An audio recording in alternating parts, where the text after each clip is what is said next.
Pemirsa, terima kasih Anda masih bersama kami di Tafsir Al-Misbah. Kita sudah sampai pada segmen terakhir. Kita akan mendengarkan kesimpulan dari Pak Quraish. Namun kita akan mendengarkan terlebih dahulu, Pak. Ada satu pertanyaan dari Bapak ya? Ya. Silakan Pak. Bagus ya pertanyaan. Ini Pak Ustadz, tadi saya agak tergelitik sama sedikit penjelasan Pak Ustadz tadi mengenai masalah bahwa Allah tidak pernah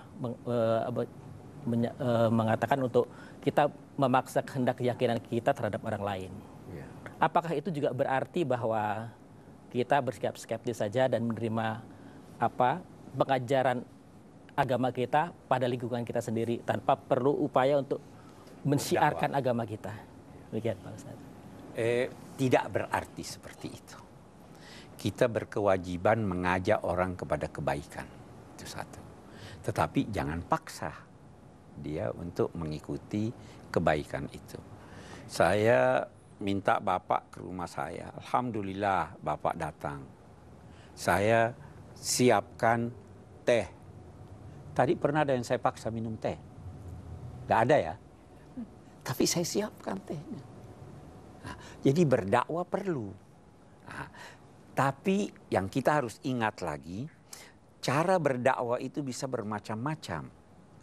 Bisa pakai TV, radio. Bisa saya berkunjung ke rumah Anda. Itu juga dakwah.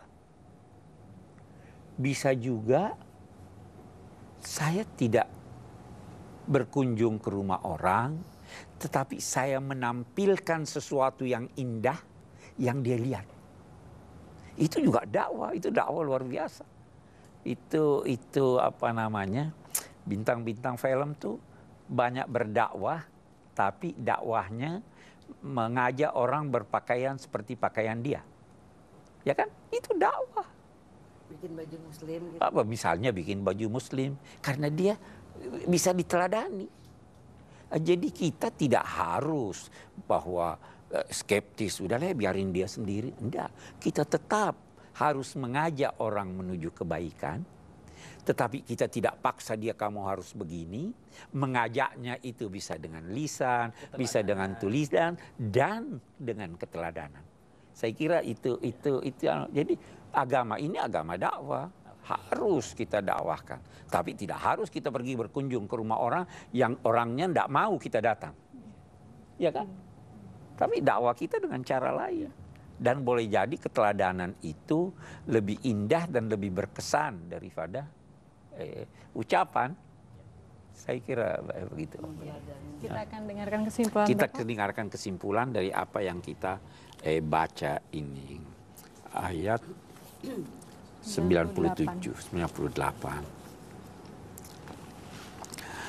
Yang pertama, merupakan sunnatullah, yakni kebiasaan-kebiasaan Tuhan terhadap para pembangkang, menangguhkan siksa bagi mereka sampai datang waktunya, serta membatalkan siksa sebelum jatuhnya bagi yang sadar dan mengakui kesalahannya. Itu tadi Nabi Yunus kan umatnya toh, dia tangguhkan sampai waktunya dan dia bisa memaafkan itu. Yang kedua, Nabi Muhammad SAW sangat ingin dan berupaya sekuat tenaga beliau mengajak manusia untuk beriman. Sampai-sampai pada tahap yang diduga sebagai paksaan terhadap diri beliau dan hampir menyerupai pemaksaan terhadap orang lain. Beliau paksa dirinya untuk ini. Terkesan orang lain, ini saya juga dipaksa. Nah, walaupun tentunya beliau tidak pernah memaksa orang lain, tapi terkesan. Sikap ini merupakan pujian sekaligus larangan. Nabi Muhammad dipuji, kamu yang bersungguh-sungguh sekali sampai kamu memaksa dirimu seperti itu, tapi sekaligus sebagai larangan karena Allah melarang pemaksaan dalam bentuk dan cara apapun dalam memeluk agama. Paksaan secara halus juga tidak boleh.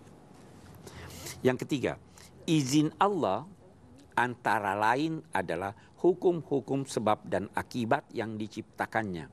Manusia memiliki potensi berbuat baik dan buruk, dan menganugerahkan kepada manusia akal dan kebebasan untuk memilih jalan yang dikehendakinya. Itu Allah gitu. Bagi yang menggunakan potensinya secara baik, maka dia telah memperoleh izin Allah untuk beriman. Yang tidak menggunakan potensinya, maka dia tidak mendapat izin Allah untuk diterima imannya. Oke. 4. Yang beriman kepada Allah akan merasakan ketentraman berkat imannya. Dan yang ragu hidup dalam kecemasan, dan yang mengingkari akan bertambah gelisah. Ini saya ingin jelaskan tadi. Tadi saya tidak jelaskan ini. Allah membuka hati orang yang beriman sehingga tenang. Orang yang tidak mau beriman dimasukkan dalam hatinya rasa kotor. Karena itu orang yang tidak percaya pada Tuhan gelisah. Orang yang ragu kepada Tuhan gelisah. Tetapi lebih gelisah lagi kalau itu semua dia katakan Tuhan tidak ada, dia akan hidup lebih gelisah lagi. Orang yang tenang itu yang merasa saya punya sandaran, saya punya kekuatan. Itu yang dimaksud. Baik. Yang ikhlas melakukan aktivitas karena Allah dinamai menghendaki wajah Allah. Saya menghendaki wajah Allah itu artinya ikhlas.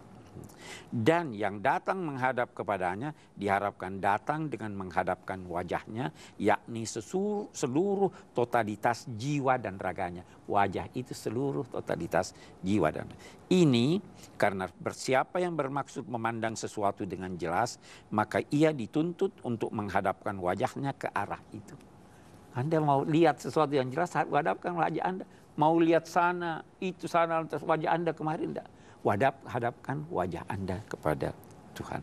Itu saya kira kesimpulannya. Baiklah, alhamdulillah selesai sudah ayat kita dari surat Yunus ini. Tante, Om semua terima kasih Sama-sama. sudah hadir di sini. Alhamdulillah. Mohon maaf lahir dan batin.